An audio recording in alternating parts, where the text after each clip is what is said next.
Hi family, welcome back. This is episode 5. I am so excited. We are growing as a channel and we are receiving positive feedback and making a positive difference out there. We thank you so much for subscribing to the channel and for liking, sharing. We've been getting a lot of comments and we'll just tap into one before we start with today's conversation that I'm so excited about.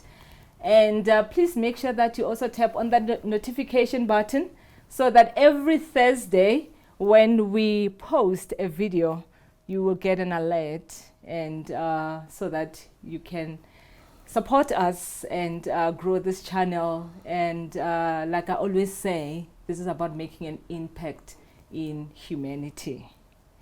So today I'm very excited. I'm going to interview my mentor, my coach. I told you during episode 1 that when I was working for the global mining giant, that I got a scholarship, to study in the south of France. The guest that I'm going to interview today was the dean of the faculty. We crossed paths in the south of France. It's just amazing that here we are since 2005. Yeah. And she'll tell you more about her journey from New Zealand. She's a traveler of the world. She has been to 99 countries. And this year she's quite excited that, it will be the 100th, one. So she'll tell you more about that. And she has been in South Africa for 16 years and making a positive difference. And not just to humanity, but the economy, as well. Her name is Sonia Stojanovic. You might be asking, oh, the surname. She's half Kiwi, she's half Serbian, and she will tell you more about this. So let's go back to episode 4. We had meaningful conversations with Rethabile Mashala, the chartered accountant from Cape Town. And we have received an influx of comments, and people were so touched by Rethabile's story. Like I've said during that episode, that so many people are suffering in silence with regards to mental health challenges. By just her being vulnerable, that act of courage and sharing her story as a young professional, we have received so many comments all over the world, and people saying that it's about time that we change the narrative around mental health issues, and also to make sure that we own it. Because when like Rethabile said, after the diagnosis, that I am suffering from this, then you are able to work around that and co-create with it. And that stigma, we also need to change it and remove it. So we received one of the comments. One of the viewers said that, yeah, I hear you, you talk about mental health challenges. And here I am, I'm trying to build a career in corporate. And, that stigma, fear of judgment, and this can be a career limiting move when I open up and become vulnerable about the issues that I'm experiencing in my life. I find it easier to be silent and just go by, and I don't know what to do with this. So any advice? What are the practical steps? What are the things that I can do to make sure that as I open up and I become vulnerable, so that this doesn't affect my career in a negative way? And I'm thinking, Sonia, what kind of advice would you give to the viewers, around this? I mean, I think it's a challenging one, Joy. It really is. And for me, we need to be really careful, quite frankly, in terms of protecting the self, because very often our contexts, particularly within corporate, as it's set up, in today's world, that it isn't safe for us to disclose, actually. And my thinking is that doing the inner work, really identifying our boundaries, what is me and what is the other, and doing that inner work on the self and, you know, coming home to self and understanding, really at some level, why has this appeared in my life? You know, if we are at cause in our life, you know, that we are at choice with everything in our life, consciously or unconsciously, to do our own work and to make sure that, in fact, we protect ourselves from those who are either fearful, which very often people are, judgmental, or whatever, and to do our own work first. Because my experience is whenever we're challenged by anything that confronts us, however you label it, once we start to work with that and we transform it into understanding more deeply who we really are and why we're really here on the planet and what this has appeared in our life to teach us, you know, what we can learn from this. Very often we then recognise that those that are in our lives, both our work life and even our personal life, will not serve us for us to grow and develop. And I think it's really very important for us to protect ourselves from those who will, potentially because of their own lack of awareness, seek to pull us down. I think protection in the first instance is very important, and to make sure that we are in a safe place when we open up, that we are discerning about who we share with and who we disclose these things to. Because there will be people on our journey who love us, who care for us, and are going to be there and available for us as we challenge ourselves to go through these steps. And there will be others who are naysayers, or there will be others who don't understand and are fearful. And so it's a matter of standing back and observing and becoming more conscious about who those people are that we can trust and that we can allow into our lives. And becoming vulnerable, you know, we don't want to drop the veil immediately and show the whole thing, but in small steps, and then to check on the reaction so that we're very tactical and we make sure that we have those boundaries in place. That's the way I would think about it. Thank you. Wow. So I'm taking a lot of things from what you've said, one of them being setting boundaries. Yes. That as you're on the path of being authentic, true to self, and coming back home and, you know, being vulnerable, but boundaries are also important. Very. That you also need to use your discernment, right? Yes. So it's not just about putting yourself out there, because you might get hurt, right? And when that happens, you know, it might make you to go back into your shell. Exactly. And that won't help you, you know, to step into that power and, you know, the come back home, which is what we're going to talk about today, you know, coming back home, you know, because we are surrounded by a whole lot of things happening, you know, these days, and, you know, the anchoring on your core values. And so that's going to be what we're going to be talking about today. Yeah, great. Thank you. So I trust that the wisdom, the words of wisdom from Sonia will be able to help, you know, the viewer and many other viewers out there. And I can imagine that it's not just only one person that has that fear of being vulnerable about mental health issues, that it might be a career limiting move. As Sonia said, it's about setting boundaries and being true to self and using that discernment, very, very crucial. And make sure that there is that safe place that is created, the psychological safety for you before you can start sharing things that are very close to your heart. Thank you so much. Thank you, Sonia. Ceci? Yes.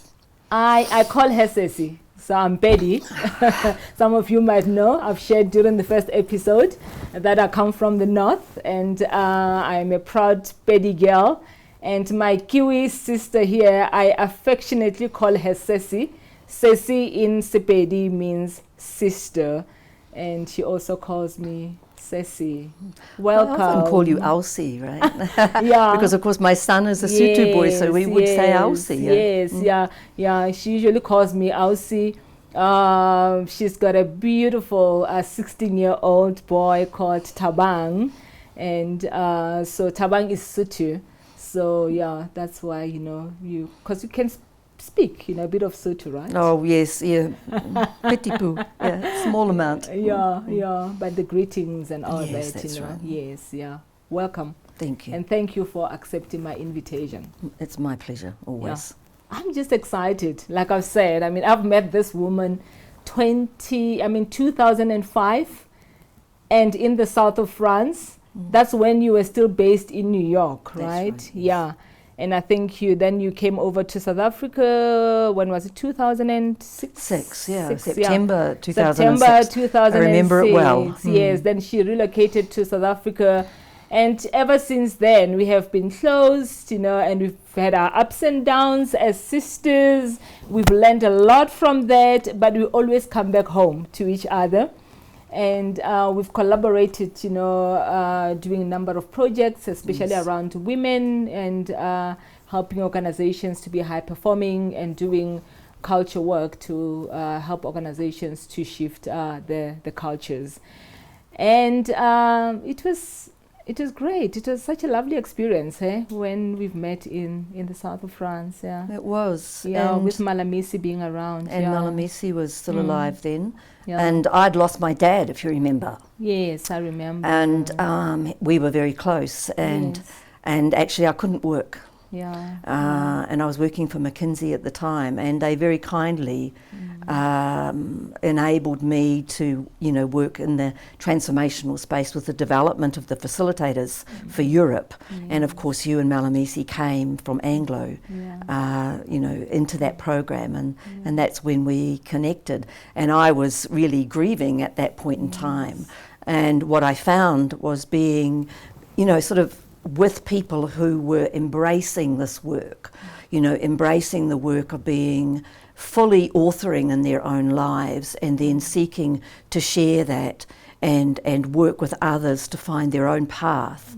That also really helped me personally to find meaning in my father's passing. And yes, I served you as the Dean of Programs, and you also served me in my journey, and I want to thank you for that. I don't think I've ever thanked you for that. You did, actually. Many times. Okay. Many times, yeah. And I think we were spoiled for choice, actually. Yeah, the time when we were doing this program. And we managed to, travel, Europe extensively, and doing master classes in Rome, and during our off days, going to lovely places like your Saint-Tropez, your Nice, your Monaco. So it was quite lovely, being that side. Yeah, thank you. Right. So, who is Sonia Stojanovic? Well, as you said, I'm a Kiwi by birth, but I'm also an Australian, so I've got dual citizenship of those countries, and I'm a permanent resident here now. For 16 years I've been in this country, and so I think of myself as a global person. I feel wherever I lay my head is my home. However, Africa really calls me, and I think like many people who come here, once you land in this continent, this mother, she gets inside you and she really takes you over, and when you leave her, you miss her, right? I've just come back from visiting my mum in New Zealand. She's unfortunately has Alzheimer's, and that all happened during lockdown, and I wasn't able to be there, so it was very difficult, very challenging. But even though I'd gone home to my birthplace, and I also spent time in Australia on that trip, I was so pleased to be on the plane home. Going back, to formative places.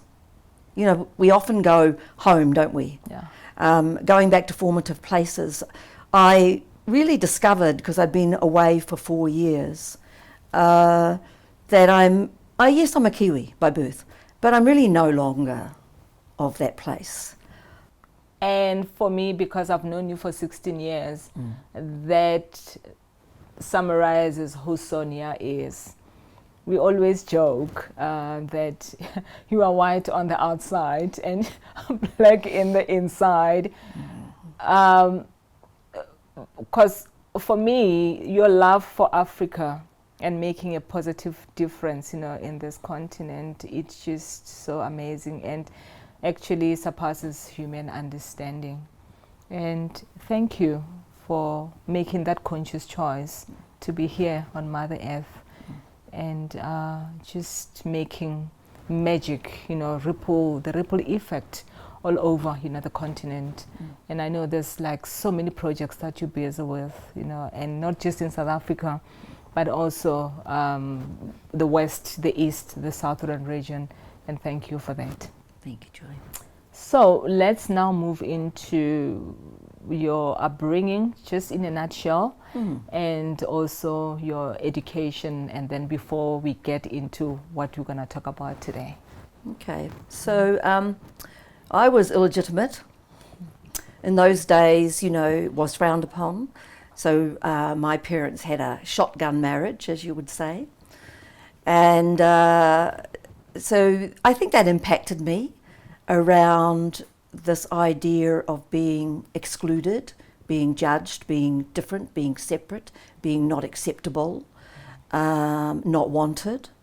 And I think that kind of drove me a lot to seek inclusion and to seek to include others.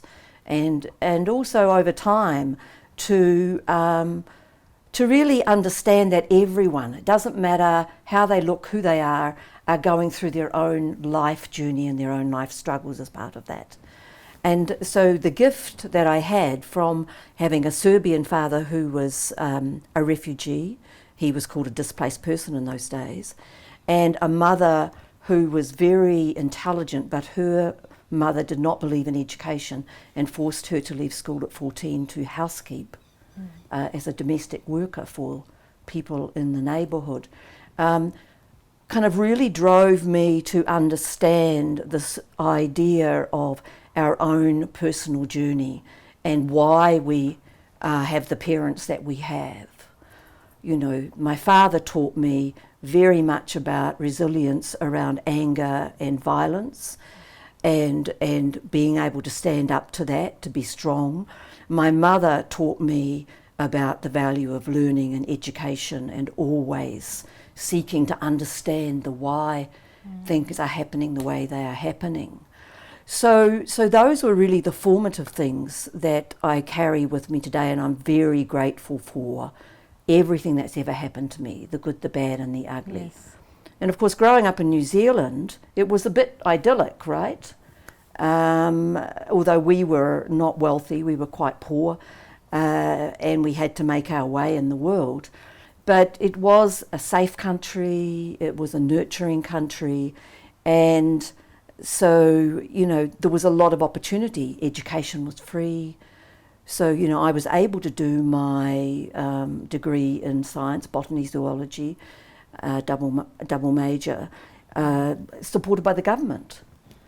And I didn't know what I was going to be doing with my life, so I needed money, and I decided to go to Teachers College because they were paying me a bond, a bursary. Yeah. And then I worked for a year as a teacher.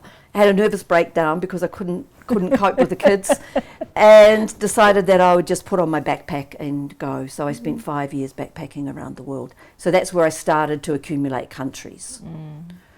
And I came into Africa at that point in time, but I only got as far as Tanzania and Kilimanjaro. That was as far south as I got.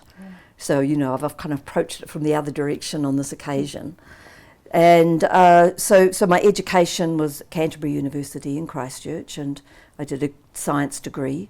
And of course I use a lot of science in my work now, the neurology, the biology of belief, all of this kind of thing is now integrated into our work. But isn't it interesting that now full circle, right? That you didn't know what you wanted to study, and I resonate with that. I've shared it during the first episode, and now the kind of work that we do, you're using that, right? Exactly. Yeah, metaphysics, the science and all that. And you see, the lesson for me in that is that there are no accidents. We say in Africa everything happens for a reason, don't we? Yeah. And it's actually, I believe it's absolutely the truth. Because if I helicopter up on my life, I can see the reason why everything happened in the way it did. Those synchronicities, right? It's Like Carl Jung said, so And I think Deepak Chopra, he calls it synchrodestiny. Then you Yes. realize at a later stage that life is not a random series of events. Everything happens for a reason. That's exactly right. Yeah. And that's at the core of the mastery that we talk about, is the willingness and the openness in our consciousness to allow ourselves to live fully into our experience. And to really feel the blessing and the gratitude of everything that happens to us. Because The it's good, all meaningful. bad, and the ugly, like you've said, right? Yes, that's right. All of it. Yeah, that's true. And isn't it interesting that as human beings, we only want the good, Yeah. but the bad and the ugly is also there to teach us something about ourselves. Well, we're in duality in this dimension, Yeah. aren't we? Yes. In the third dimension, Yeah. we are in duality, and there is polarization, and we see this on the planet now in its extreme. And of course, this then asks you and I, in the work that we do, to step up to the next level, because what we want to do is collapse the duality and find the middle path. The middle path that recognises, that there is a black and a white, a good and an evil, that these all exist here. We don't deny them. Yet we can choose to walk a middle path, Yep. noticing but not being triggered by or reacting unconsciously to that context. The yin and the yang, right? Exactly. Yeah. So during episode 4 with Rengu Hlekani, whom you know, I know her as well. one of your clients, Yes. coaching clients, we started talking about the power of personal mastery. And here we are today. And like I've said, my mentor, my coach, I mean, you are the queen of personal mastery, if I can call it that. Putting a So- bit of a burden on my shoulders by that. So Rengu was quite excited, saying that, Sonia's coming. So he said, I hope you're going to talk about, taking personal mastery to a different level. And that's what we're going to do today. And also talking about, the anchoring in your core values, and also authorizing, and also self-authoring, especially now that most people are getting triggered, with what's happening, this exponential change is happening. People don't know how to respond, and most people reacting to the triggers happening all over the world, and also social media playing a huge role in so many people's lives. So just take us through, the personal mastery around this, and the anchoring in core values. So I think of becoming masterful and crafting our own journey through the life that we have on this planet as having 3 distinct elements. There's the knowing, which is a sort of understanding of self. The looking into our history, the finding the why we are the way we are in any particular moment or circumstance. There is the doing, which is the practices that we use to support ourselves feeling grounded and centered.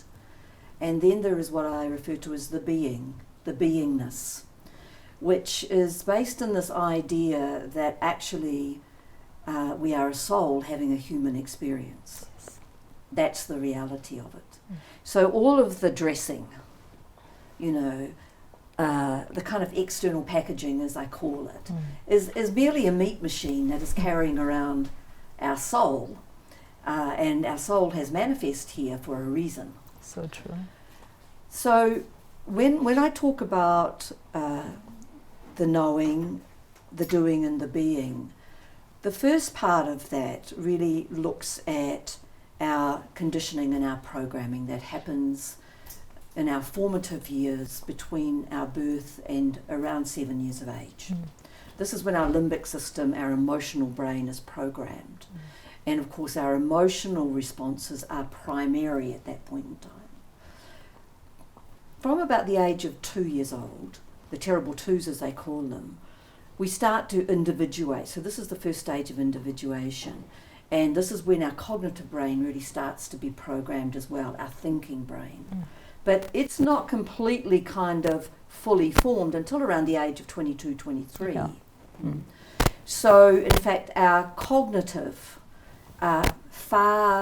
is far later than our emotional. Yes. And this is why we can find even people in their 60s and 70s throwing their toys out of the cot, you know, because they get triggered. Yes, yeah. So part of the knowing is actually understanding what was my conditioning and programming. Yeah. What was I told is the truth about the world? What do I believe as a result of that? And how does that then form my reactive responses when I am in interactions or when I see things happening in the world around me? Because when we get triggered and we go into our amygdala, which is in our reptilian brain, the oldest part of our brain, our emotional response happens. Yeah. And this is when we all know that after the fact, when we start thinking again, you know, we have to make it up, right? with a bunch of flowers or a bottle of wine or something like that. Lots right? of apologies and apologies, etc. Yeah. So the idea about, you know, really looking through the microscope at all of that, and then asking ourselves the question, who am I authentically beyond my conditioning? Yes. Because our conditioned self is the result of others. Yeah. It's not the result of our core authentic soul's calling. It is what those around us who are powerful in our small lives have told us is the truth. The traditional phase, right? The traditional that phase. we're going to talk about in one of the episodes. Yeah, yes. Traditional Yeah, the phase. conforming, The conforming. wanting to fit Fitting in. Yeah. Well, we might call it even the socialized self. So the need to feel that we belong, that we are accepted, and we comply with what others tell us is the appropriate way to be. Yeah. Thank you. So, wrapping it up, something light about your traveling. You are a global citizen. I mean, 99 countries on your passport. COVID wrecked my 100th country. COVID got in the way. Yeah. Yeah. Yes, but I know it's going to happen. Yeah, soon. Yes, yeah, it this is. year. It is going to happen. So originally it was Morocco, but now I've decided Mexico. Wow, yeah. Every time when I'm with this woman, it's been 16 years, but every time when we're together, I always get those nuggets, you know, the words of wisdom, and having meaningful conversations is just amazing. And I'm grateful for having you in my life. You are a blessing. Thank you. Yeah, and I truly appreciate and love you, my soul sister. Yeah. I love you. Yeah. Thank you. Thank you. Yeah. Tears of joy. Of course, tears of joy, Sissy. Tears of joy. So as we wrap up, and going back to what Sonia said about coming back home, the journey to self.